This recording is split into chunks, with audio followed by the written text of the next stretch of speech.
ವಿಜ್ಞಾನದಿಂದ ದೇಶದ ಪ್ರಗತಿ ಸಾಧ್ಯ. ಇದೇ ದೃಷ್ಟಿಕೋನದಿಂದ ವಿಜ್ಞಾನಿಗಳು ನಾಗರಿಕ ಪರಮಾಣು ಕಾರ್ಯಕ್ರಮವನ್ನು ಮುನ್ನಡೆಸುತ್ತಿದ್ದು ಅವರ ಪ್ರಯತ್ನಗಳು ರಾಷ್ಟ್ರ ನಿರ್ಮಾಣಕ್ಕೆ ಮಹತ್ವದ ಕೊಡುಗೆ ನೀಡುತ್ತದೆ.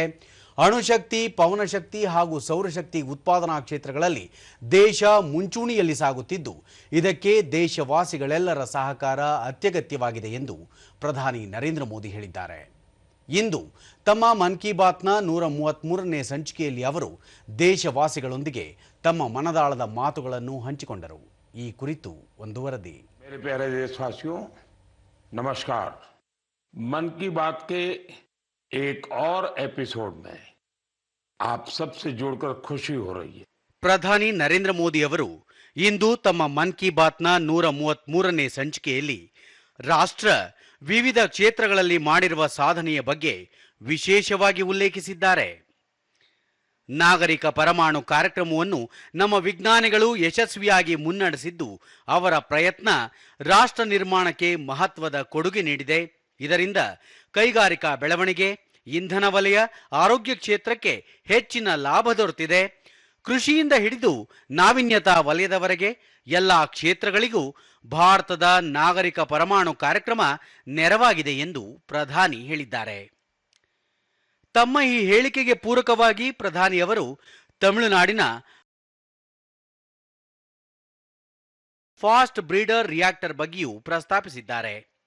ಇದಲ್ಲದೆ ಪವನ ಶಕ್ತಿಯ ಬಗ್ಗೆಯೂ ಪ್ರಧಾನಿ ಮಾತನಾಡಿದ್ದು, ದೇಶದ ಪವನ ಶಕ್ತಿ ಉತ್ಪಾದನಾ ಸಾಮರ್ಥ್ಯ 56 ಗಿಗಾವ್ಯಾಟ್ಗಳಿಗಿಂತ ಹೆಚ್ಚಾಗಿದೆ.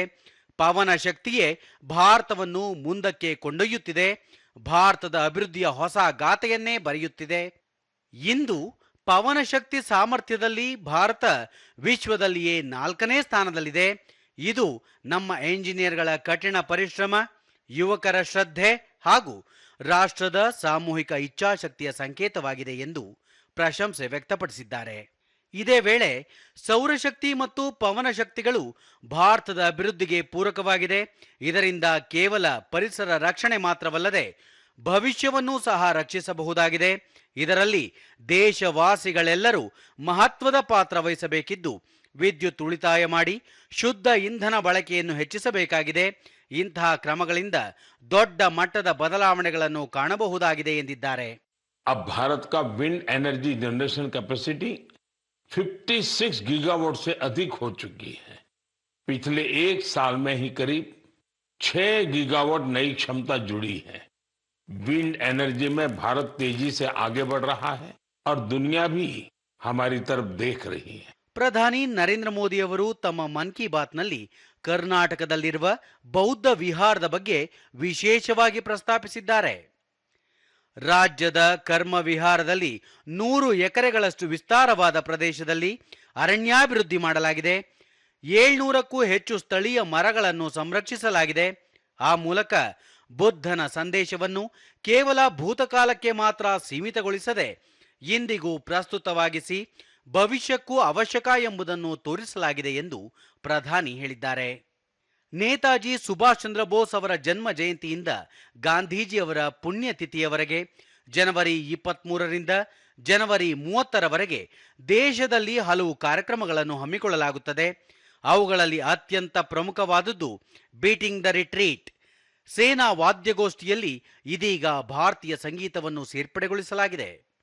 ಬೀಟಿಂಗ್ ದಿ ರಿಟ್ರೀಟ್ ಕಾರ್ಯಕ್ರಮ ಮುಕ್ತಾಯವಾದ ಬಳಿಕವೂ ಅದು ಮಸುಕಾಗಬಾರದು, ಜನಮಾನಸದಲ್ಲಿ ನಿರಂತರವಾಗಿ ಉಳಿಯಬೇಕೆಂಬ ಕಾರಣಕ್ಕೆ ವೇವ್ಸ್ OTT ವೇದಿಕೆಯಲ್ಲೂ ಅದನ್ನು ಅಳವಡಿಸಲಾಗಿದೆ. ಆ ಮೂಲಕ ನಮ್ಮ ಸಶಸ್ತ್ರ ಪಡೆಗಳು ಹಾಗೂ ಅವರ ಸಂಪ್ರದಾಯಗಳ ಬಗ್ಗೆ ದೇಶದ ನಾಗರಿಕರಿಗೆ ತಿಳಿಸಿಕೊಡುವ ಪ್ರಯತ್ನ ಮಾಡಲಾಗಿದೆ ಎಂದಿದ್ದಾರೆ. बीटिंग रिट्रीट के बीते जाने के बाद ये सारी मेहनत, ये उपलब्धि धीरे धीरे ओझल हो जाती थी, लेकिन अब इसे लेकर बहुत ही अच्छा प्रयास हुआ है. ಪ್ರಕೃತಿ ಮತ್ತು ಮಾನವರು ಪರಸ್ಪರ ಪಾಲುದಾರರಾಗಿದ್ದಾರೆ. ನಾವು ಪ್ರಕೃತಿಯನ್ನು ಅರ್ಥ ಮಾಡಿಕೊಂಡಾಗ, ಗೌರವಿಸಿದಾಗ ಮತ್ತು ಅದರೊಂದಿಗೆ ಸಾಮರಸ್ಯದಿಂದ ಬದುಕಿದಾಗ ಮಾತ್ರ ಬದಲಾವಣೆ ಸ್ಪಷ್ಟವಾಗಿ ಗೋಚರಿಸುತ್ತದೆ ಎಂದು ಪ್ರಧಾನಿ ನರೇಂದ್ರ ಮೋದಿ ಹೇಳಿದ್ದು ತಮ್ಮ ಮಾತಿಗೆ ಪೂರಕವಾಗಿ ರನ್ ಆಫ್ ಕಚ್ನಲ್ಲಿರುವ ಫ್ಲೆಮಿಂಗೋ ನಗರ, ಉತ್ತರ ಪ್ರದೇಶದ ಗಜಮಿತ್ರ ಕಾರ್ಯಕ್ರಮ ಹಾಗೂ ಛತ್ತೀಸ್ಗಢದ ಗೋದಾವನ್ನಲ್ಲಿ ಕೃಷ್ಣಮೃಗ ಸಂರಕ್ಷಣಾ ಕಾರ್ಯಕ್ರಮಗಳನ್ನು ಉಲ್ಲೇಖಿಸಿದ್ದಾರೆ. ಇಂತಹ ಬದಲಾವಣೆಯು ದೇಶದ ಮೂಲೆ ಮೂಲೆಗಳಿಂದಲೂ ಹೊಸ ಭರವಸೆಯಾಗಿ ಹೊಮ್ಮುತ್ತಿದೆ ಎಂದು ಪ್ರಧಾನಿ ತಿಳಿಸಿದ್ದಾರೆ. 2017ರಲ್ಲಿ ಕೇಂದ್ರ ಸರ್ಕಾರ ಅರಣ್ಯ ಕಾಯ್ದೆಗೆ ತಿದ್ದುಪಡಿ ತಂದು ಬ್ರಿಟಿಷರ ಕಾಲದಲ್ಲಿ ಮಾಡಲಾಗಿದ್ದ ಬಿದಿರನ್ನು ಮರದ ವರ್ಗದಿಂದ ತೆಗೆದುಹಾಕಲಾಗಿತ್ತು. ಅದು ಇದೀಗ ಪರಿಣಾಮ ಬೀರುತ್ತಿದ್ದು ಈಶಾನ್ಯ ರಾಜ್ಯಗಳಲ್ಲಿ ಬುಡಕಟ್ಟು ಸಮುದಾಯಗಳ ಉದ್ಯೋಗ, ವ್ಯವಹಾರ ಮತ್ತು ನೂತನ ಆವಿಷ್ಕಾರಗಳಿಗೆ ಸಹಾಯವಾಗುತ್ತಿದೆ.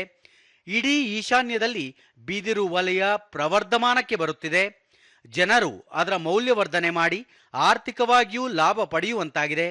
ಹೀಗಾಗಿ ದೇಶವಾಸಿಗಳು ಈಶಾನ್ಯ ರಾಜ್ಯಗಳಲ್ಲಿ ಮಾಡಲಾಗಿರುವ ಬಿದಿರಿನ ಉತ್ಪನ್ನಗಳನ್ನು ಖರೀದಿಸಿ ತಯಾರಕರನ್ನು ಪ್ರೋತ್ಸಾಹಿಸುವಂತೆ ಪ್ರಧಾನಿ ಮನವಿ ಮಾಡಿದ್ದಾರೆ. बैम्बू सेक्टर में नॉर्थ ईस्ट की सफलता, साथियों, जिस चीज को कभी बोझ के रूप में देखा जाता था वह आज रोजगार, कारोबार और इनोवेशन को नई गति दे रही है.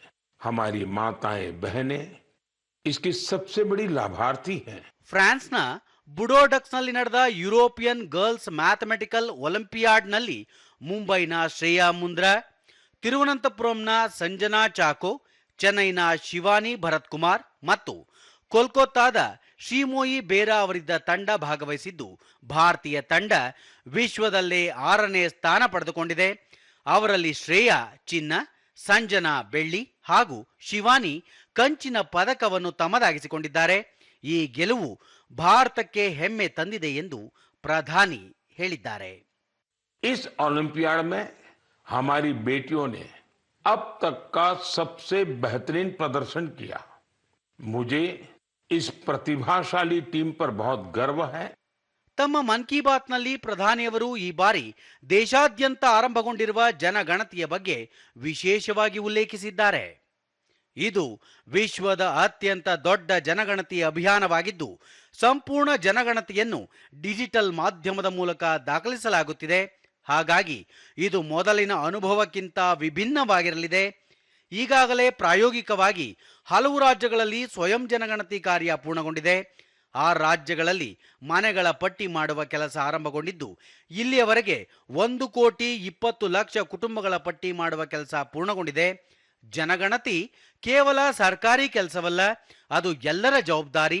ನಾಗರಿಕರ ಭಾಗವಹಿಸುವಿಕೆ ಅತ್ಯಂತ ಮುಖ್ಯವಾಗಿರುತ್ತದೆ. ದೇಶದ ನಾಗರಿಕರು ನೀಡುವ ಮಾಹಿತಿಯನ್ನು ಅತ್ಯಂತ ಗೌಪ್ಯವಾಗಿ ಇರಿಸಲಾಗುತ್ತಿದ್ದು ಡಿಜಿಟಲ್ ಭದ್ರತೆಯಲ್ಲಿ ಸಂರಕ್ಷಿಸಲಾಗುತ್ತದೆ. ಹಾಗಾಗಿ ಈ ಜನಗಣತಿ ಪ್ರಕ್ರಿಯೆಯಲ್ಲಿ ದೇಶವಾಸಿಗಳು ಒಟ್ಟಾಗಿ ಪಾಲ್ಗೊಂಡು ಜನಗಣತಿಯನ್ನು ಯಶಸ್ವಿಗೊಳಿಸಬೇಕಾಗಿದೆ ಎಂದು ಪ್ರಧಾನಿ ನುಡಿದರು. इस बार जनगणना का उनका अनुभव अलग होने वाला है. जनगणना 2027 को डिजिटल बनाया गया है.